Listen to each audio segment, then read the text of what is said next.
Hello and welcome to Fireside Story.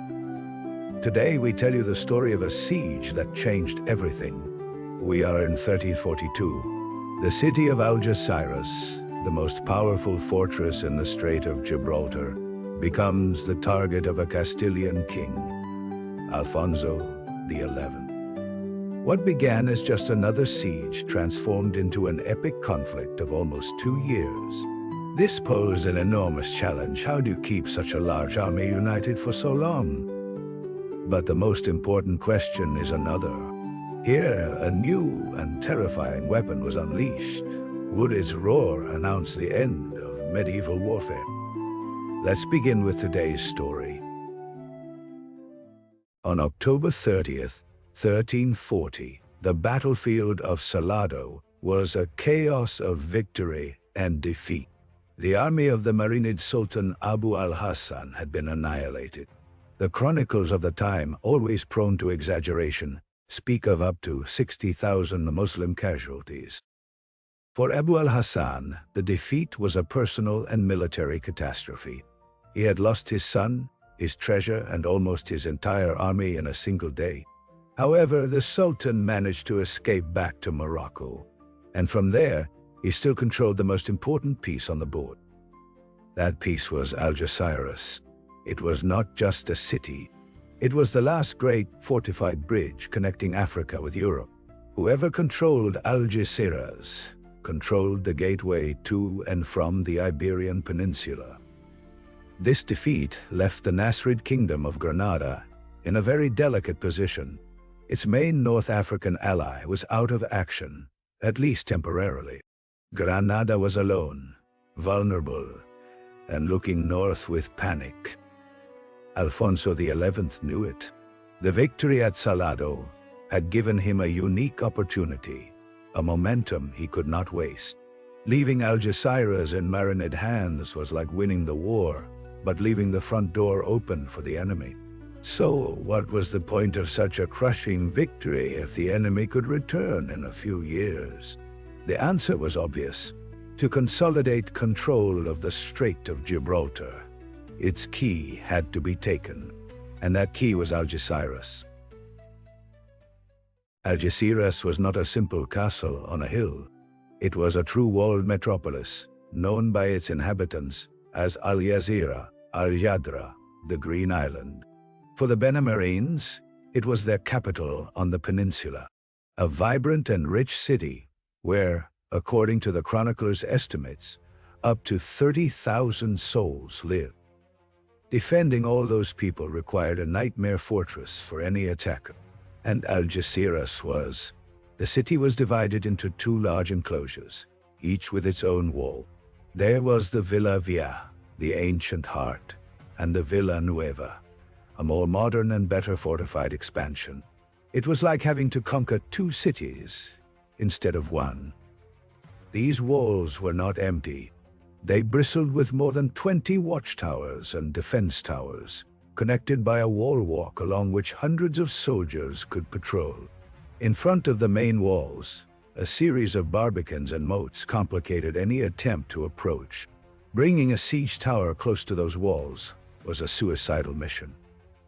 But the true jewel of its defense was the port. It was not open to the sea, but was an inner basin, protected by its own walls and chains. The entrance was guarded by the imposing Torre del Almirante, a fortress in itself that controlled access. This meant that the city could receive supplies and reinforcements from Africa with almost total impunity. In short, Alfonso XI was not facing a city. He was facing the most advanced fortress of its time on the peninsula, a marvel of military engineering designed to be simply impregnable. To understand the obsession with taking Algeciras, you must first understand the man who ordered it. Alfonso XI of Castile was not a king born for glory. He was a survivor. He ascended the throne in 1312, at just 1 year old. His childhood was not one of palaces and games, but one of conspiracies and tutors who fought for power. While he grew up, the Castilian nobility did what they did best: run rampant. They rebelled, fought among themselves, and weakened the kingdom. Alfonso learned his first lesson in politics in the harshest possible environment. Either he imposed his authority or his crown would be worthless. When he finally took control, he did so with an iron fist. He earned the nickname El Justiciero, and not precisely for being a diplomat. Alfonso executed rebellious nobles without hesitation, including members of his own family. His message was brutally clear. The king's authority was absolute. This implacable character was his greatest strength. He achieved what seemed impossible. He unified that same chaotic nobility under a single banner and a common goal. He made them see that fighting the Marinids in the south was more profitable than fighting among themselves in the north. The victory at the Battle of Salado was the confirmation of his leadership. But for a man like Alfonso, a victory was not the end. It was only the beginning. Algeciras was not a simple military campaign. For him, it was the culmination of his life. It was the way to impose a definitive order on the most dangerous frontier of his kingdom. It was, in essence, justice. His justice. Alfonso XI knew that brute force would not be enough to take Algeciras. A king, no matter how just he was, could not maintain a siege of that magnitude with only his own troops. He needed to turn his personal war into a cause that would unite all of Christendom. So the diplomatic work began, which was almost as difficult as the military. He convinced his neighbors, and sometimes rivals, to join the party. Peter IV of Aragon would contribute his powerful fleet, key to blockading the port. Alfonso IV of Portugal would also join the cause with his men. But for the party to be complete, he needed the blessing, and, above all, the money of the Church. Pope Benedict XII, from Avignon, granted him what he asked for, a crusading bull. This was not just a little piece of paper. It meant divine legitimacy and access to the funds raised by the Church for the Holy War. It was the financial fuel that the campaign needed. The news of a new crusade on the peninsula spread like wildfire across Europe. Knights began to arrive from everywhere, seeking glory, adventure, and salvation. Among them were renowned nobles such as the Count of Derby from England.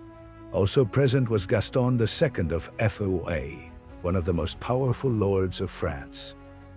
Curiously, the English and French, who would soon be killing each other in the 100 Years' War, fought here side by side. What Alfonso XI had achieved was extraordinary. He had not assembled just a Castilian army. He had forged a true international coalition, a force the likes of which had never been seen before on the peninsula. Algeciras was no longer a Castilian problem. It was a European affair. The great international coalition was ready, but Alfonso XI had a very specific problem. It was useless to surround Algeciras by land if its port remained open. The Aragonese fleet helped, of course, but to strangle a fortress like that one, the best specialists of the sea were needed. And in the 14th century, that meant only one thing: the Genoese. So Alfonso XI took out his checkbook. He was not looking for naval allies. He was looking for mercenaries. He hired the services of Egidio Boccanegra, a Genoese admiral whose family knew a thing or two about war at sea. The contract was simple and brutally expensive. The king would pay 800 gold florins per month for each galley that Boccanegra placed in the strait. A true fortune. The high price was for a good reason, but why pay so much? Because the Genoese galleys were the cutting-edge technology of the time. They were faster, more maneuverable, and were crewed by the most experienced sailors of the Mediterranean. They were not simple transport ships. They were hunters designed to intercept and destroy. The arrival of Boccanegra's squadron at the Bay of Algeciras was the beginning of the end for the city. The Genoese admiral did not beat around the bush. He established an iron blockade, an impenetrable naval cordon that closed the door to Africa. Every day, His galleys tirelessly patrolled the waters, driving away any ship that tried to bring supplies or reinforcements. The attempts to break the siege from Morocco were constant, but useless. The Genoese earned their pay in fierce naval skirmishes, proving why they were worth their weight in gold. With the sea sealed, Algeciras became an island. The city was alone, and its fate would now be decided on land. With the sea sealed tight, the real challenge had just begun. A siege is not just about attacking. It is, above all, about waiting. Maintaining an army of between 30,000 and 50,000 men waiting for months was the real challenge. How could such a feat be achieved? Alfonso XI's answer was a stroke of logistical genius. He did not set up a temporary camp of tents and mud. He ordered an entire city to be built in front of the walls of Algeciras. He gave it the name Villa Real, and it was not an exaggeration.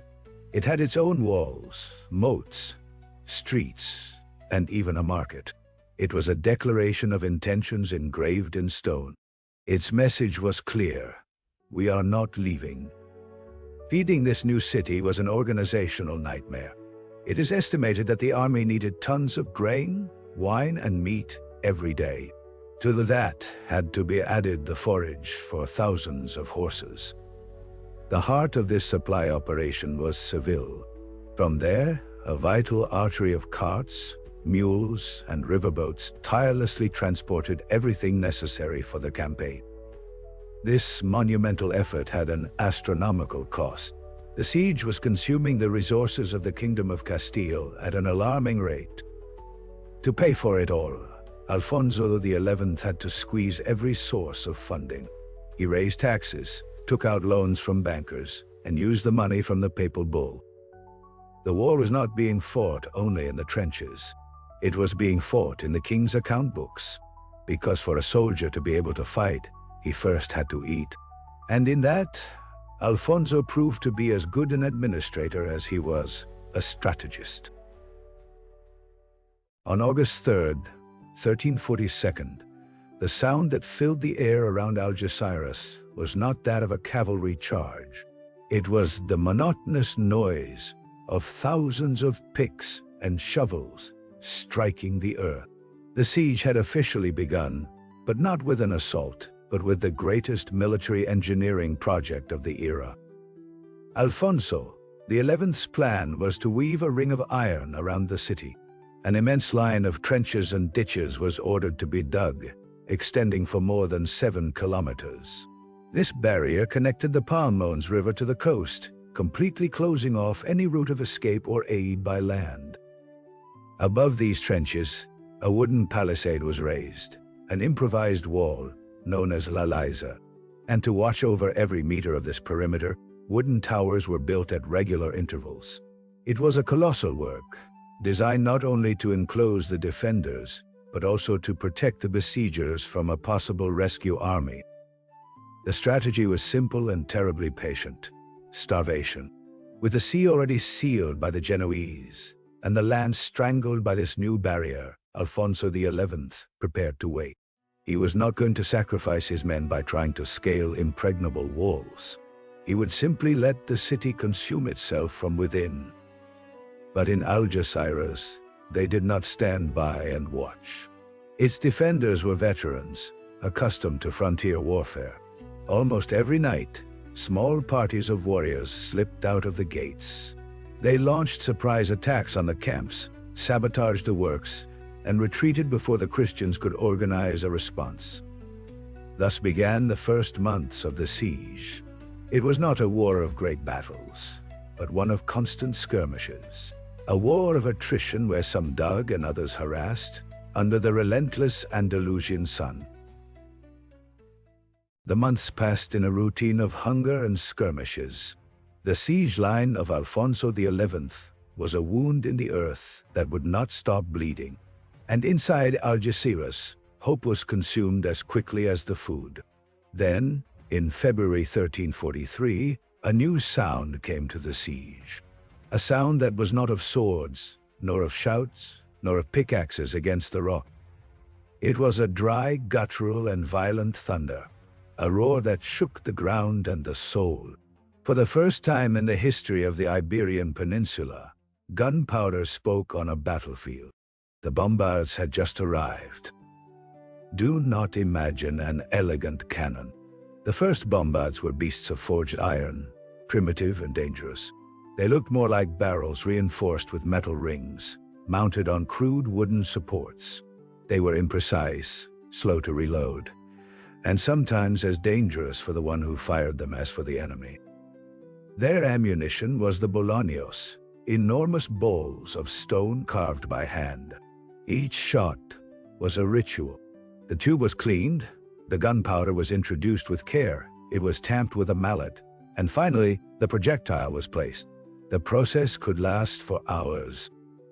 When the fuse was finally lit, the explosion was cataclysmic. Perhaps the bolaño only opened a breach in the wall.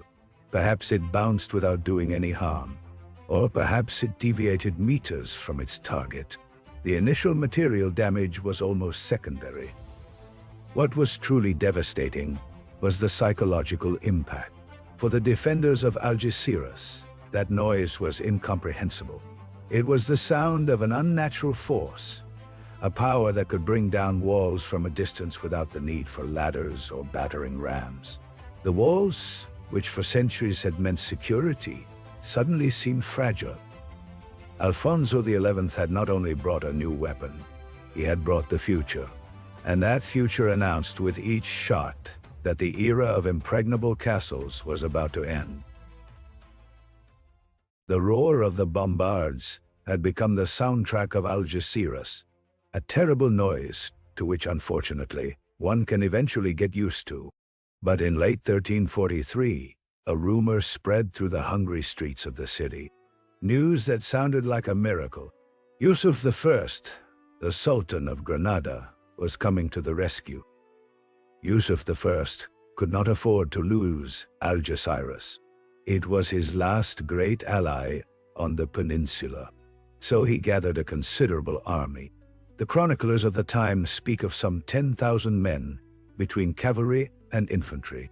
His plan was bold and desperate, to attack the Christian camp and break the siege once and for all. Alfonso XI, who was not the least bit naive, found out about the maneuver. He did not wait in his wooden city. He left a minimal force to maintain the siege and went out with the bulk of his troops to seek battle. On December 12, 1343, the two armies met near the Palmones River. The battle was a brutal clash. The Nasrids fought to open a corridor of life for the besieged city. The Castilians, exhausted by more than a year of campaigning, fought so that all that sacrifice would not have been in vain. The combat was hard fought for hours, a mass of steel and screams on the plain.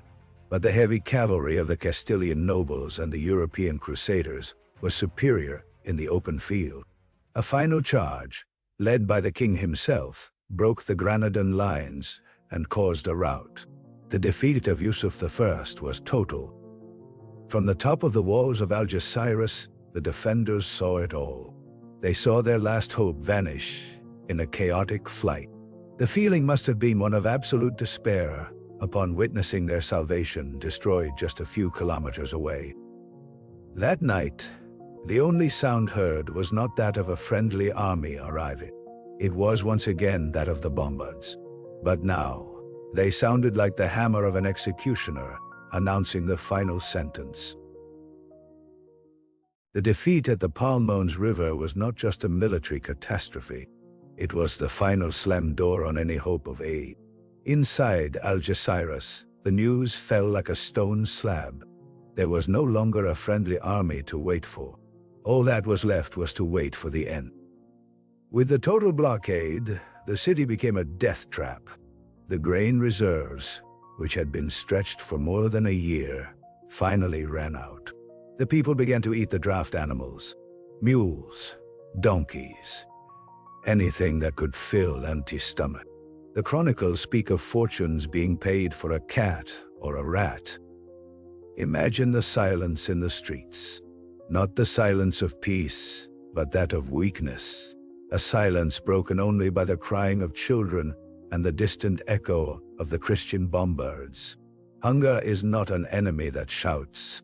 It is one that consumes you from within, slowly, until nothing is left. And with hunger came its inseparable companion, disease. Bodies weakened by malnutrition were easy prey for dysentery and typhus. Sanitary conditions in a besieged and overpopulated city were non-existent. The water became contaminated. The dead were too many to be buried with dignity. This silent enemy was much more effective than any stone cannonball. A soldier can fight another soldier, but how do you fight against your own family's hunger? The garrison, once brave and defiant, became a collection of specters. Pride had vanished. Only survival remained. Algeciras was no longer a fortress. It was an open-air grave where the living envied the dead. The defenders had nothing to offer Alfonso XI except their own surrender. The question was no longer if the city would fall. The only question was how many would die before it happened. The sappers' work was a nightmare of darkness and stale air. They were not ordinary soldiers with a shovel. They were specialists, often the highest paid men in the army after the knights. They were engineers and miners, brought from areas with a tradition, such as the mines of Leon or Saxony. Their knowledge of geology and geometry was worth its weight in gold. They advanced meter by meter, shoring up the tunnel with wooden beams. The only sound was the scraping of their picks and the beating of their own hearts. Absolute silence was the worst omen. It could mean that the enemy was on the other side, listening. Or worse, that the earth above their heads was about to give way. To detect these threats, the defenders developed ingenious techniques. They placed bowls of water along the wall. The slightest vibration in the liquid revealed a nearby excavation. Sometimes they used drums with dried peas on top. If the peas jumped, it meant that someone was digging underneath. When a mine was detected, the race began to dig the countermine. The objective was to intercept the enemy tunnel before it reached the wall. The moment of the encounter was terrifying. A wall of earth would come down, and suddenly you would find yourself face to face with the enemy in a passageway where a man could barely fit. The fighting was brutal, blind. Daggers, picks, and even bare hands were used. Sometimes, the best tactic was to cause a controlled collapse to bury the enemy sappers, even if it meant risking being buried with them. This war did not create great heroes or epic songs. It was dirty, anonymous, and deadly work. But each meter of tunnel dug was another nail in the coffin of Algeciras. The city was not only being strangled from the outside, it was also being devoured, silently, from its very foundation. A small aside, if you are enjoying this video, please give it a like and subscribe to our channel. You will help us a lot to continue making more content like this.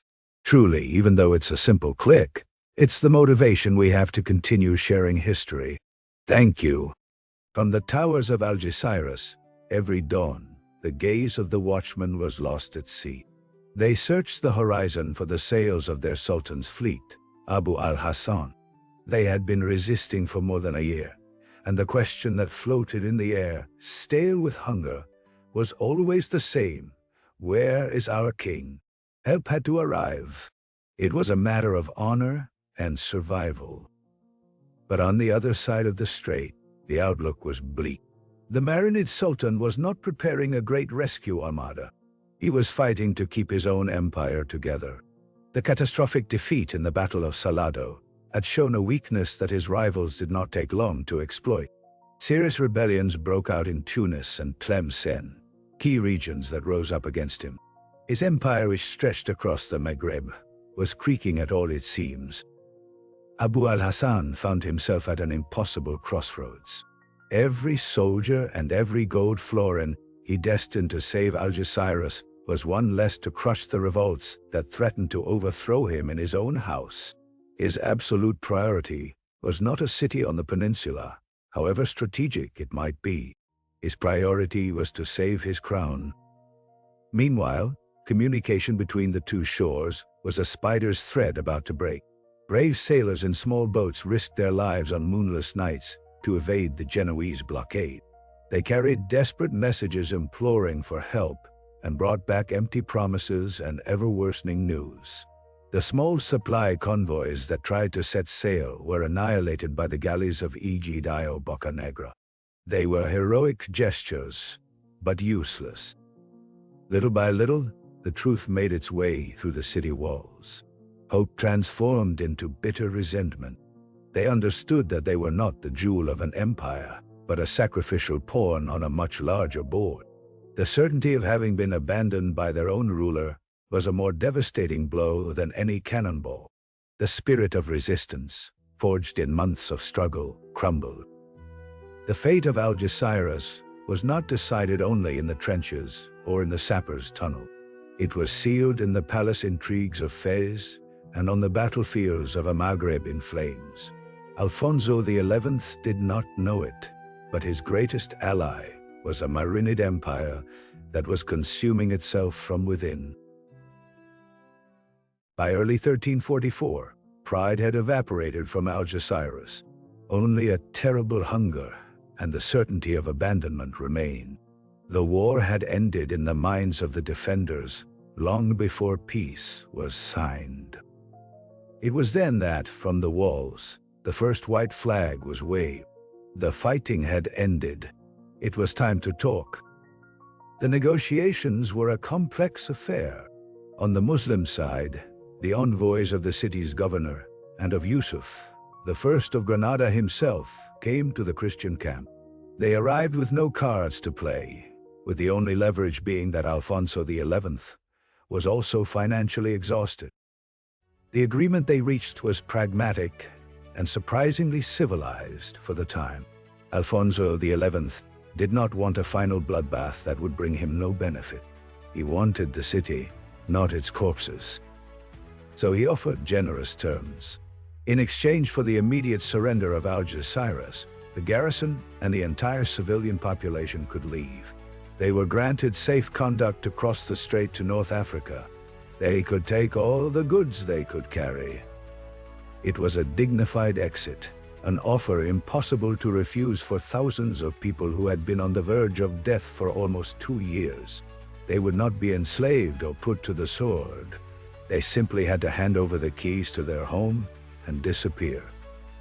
But the genius of Alfonso XI went further. In the same treaty, he included Yusuf, the first of Granada. In exchange for allowing his allies surrender, the Nasrid king secured a 10-year truce with Castile. It was a masterstroke. With a single signature, Alfonso not only conquered Algeciras, but he also pacified his most dangerous border for a decade. In March 1344, the Treaty of Algeciras was signed. The noise of the bombards and the skirmishes was replaced by the solemn silence of diplomacy. The siege had ended not with a final assault, but with a scratching of a quill on parchment. On March 27, 1344, the gates of Algeciras opened to witness a silent exodus. Thousands of men, women, and children, with their few belongings on their backs, were abandoning the city that had been their home. The Christian army watched the scene in solemn silence. There were no shouts of victory or humiliations, only the silent respect for an enemy that had resisted to the limits of what was humanly possible. Once the city was empty, Alfonso XI began his procession. The king entered on foot, barefoot, in a profound sign of humility.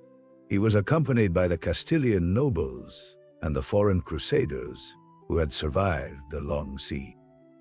They advanced through deserted and strangely silent streets. They were the same streets that for almost 2 years had been their obsession and their nightmare. The air still held the smell of hunger and disease.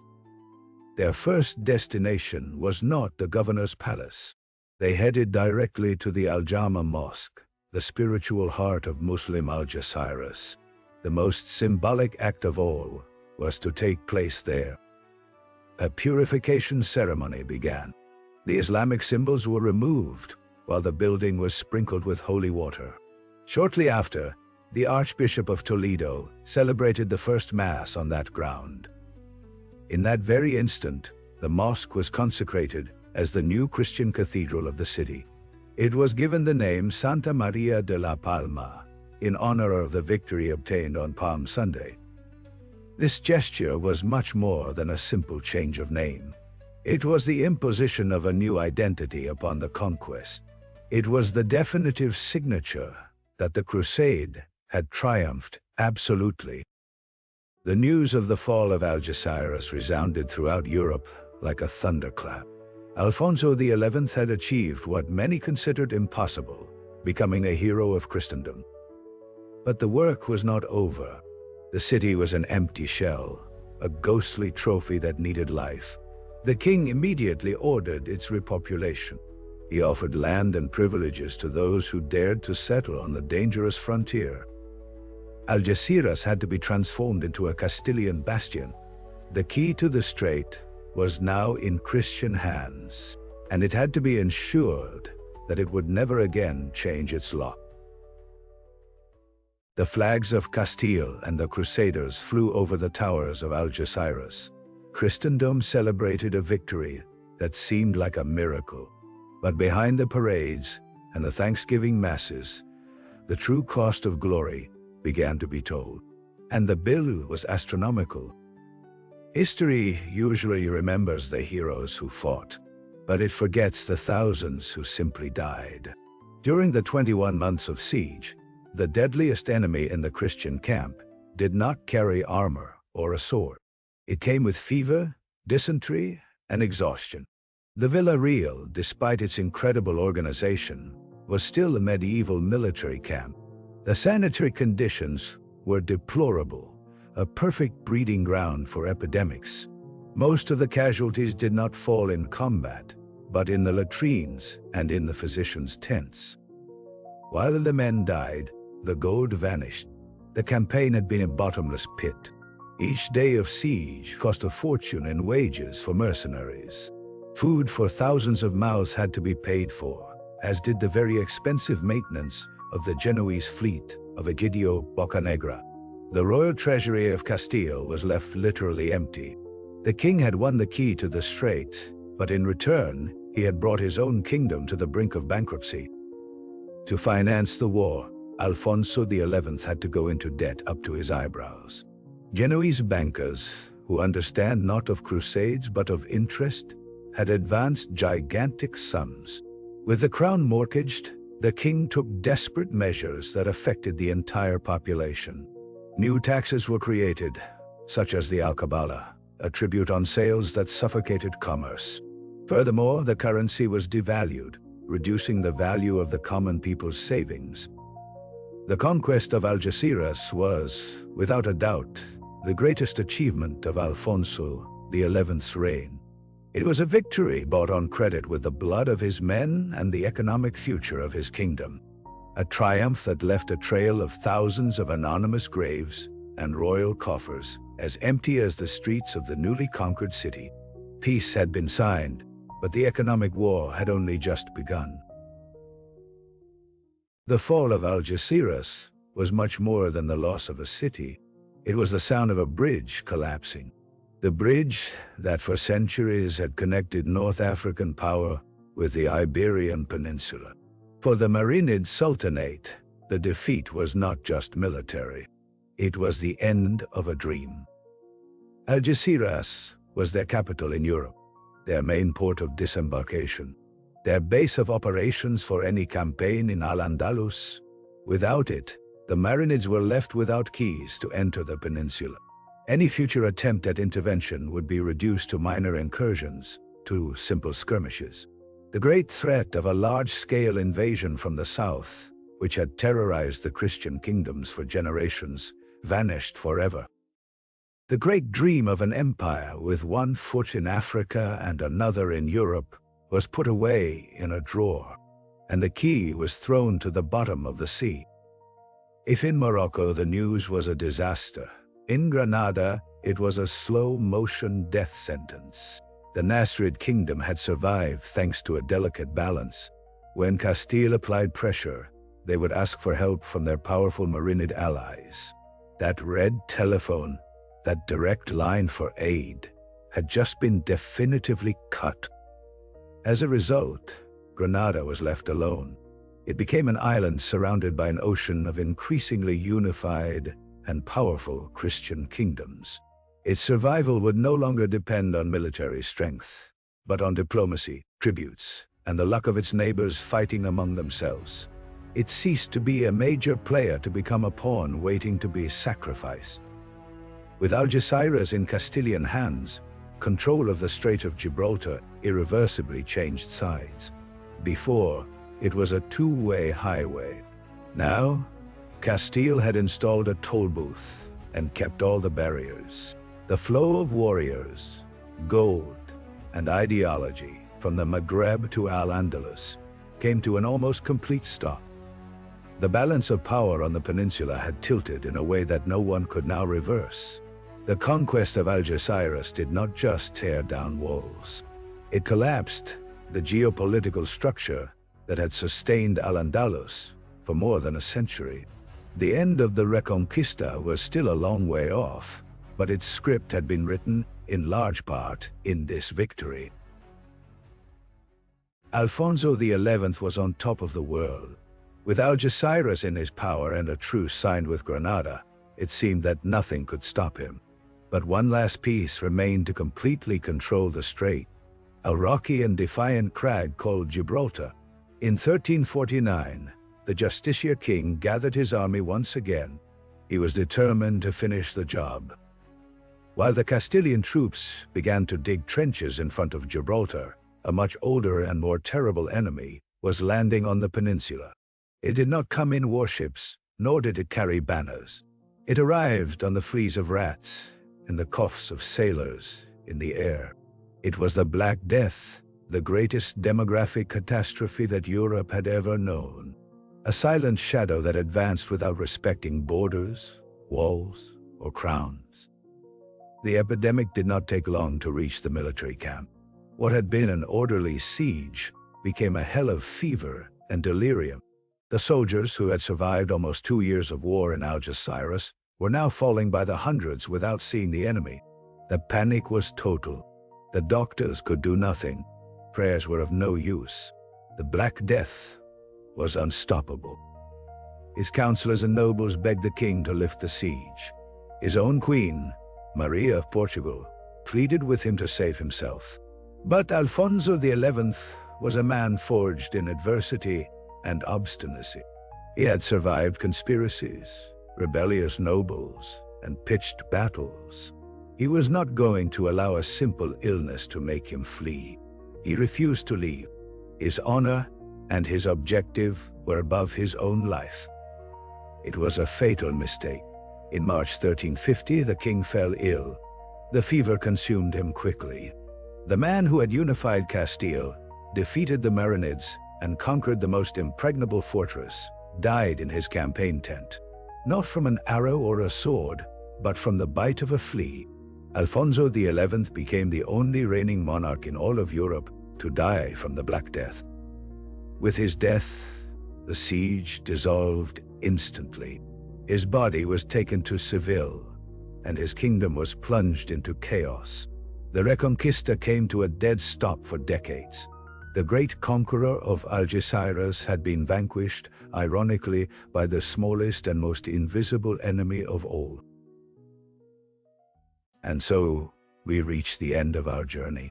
We have journeyed through 21 months of dust, gunpowder, and perseverance to tell this story.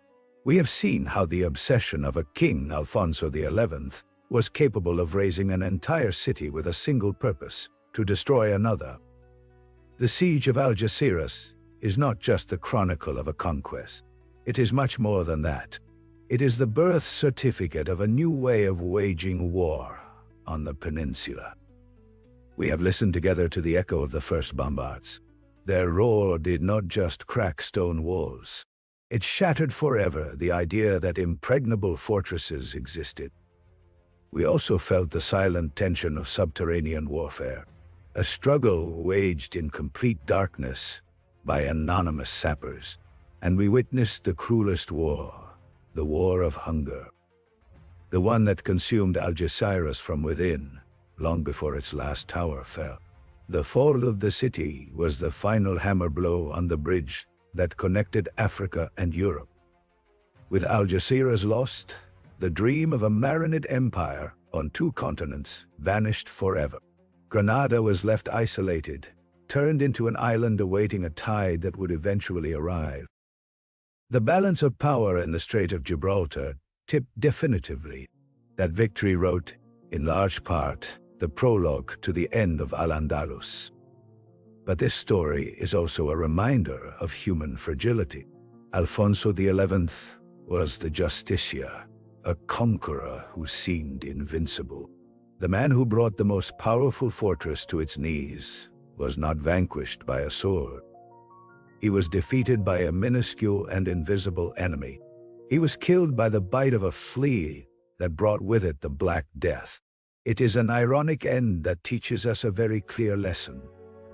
Sometimes, the greatest empires and the most grandiose plans can be undone. The smallest and most unexpected forces of nature can achieve it. History is full of these decisive moments. They are hinges that change the destiny of entire kingdoms and civilizations. They are echoes of the past that help us understand our present. They are tales of strategy, of sacrifice, and of human passions. Passions that, deep down, have not changed so much over the centuries. If you are passionate about these chronicles that connect us with who we were, if you enjoy unraveling the great whys of history, we invite you to be part of our community. Your support is essential for us to be able to keep lighting this fire. It allows us to continue sharing more stories like this, stories that deserve to be told and remembered. Don't forget to subscribe to our channel so you don't miss future journeys into the past. Click like if you enjoyed this story, and activate the little bell so we can notify you every time we publish a new documentary. Every gesture, no matter how small, counts. Thank you for joining us once more on this journey. We'll see you in the next story.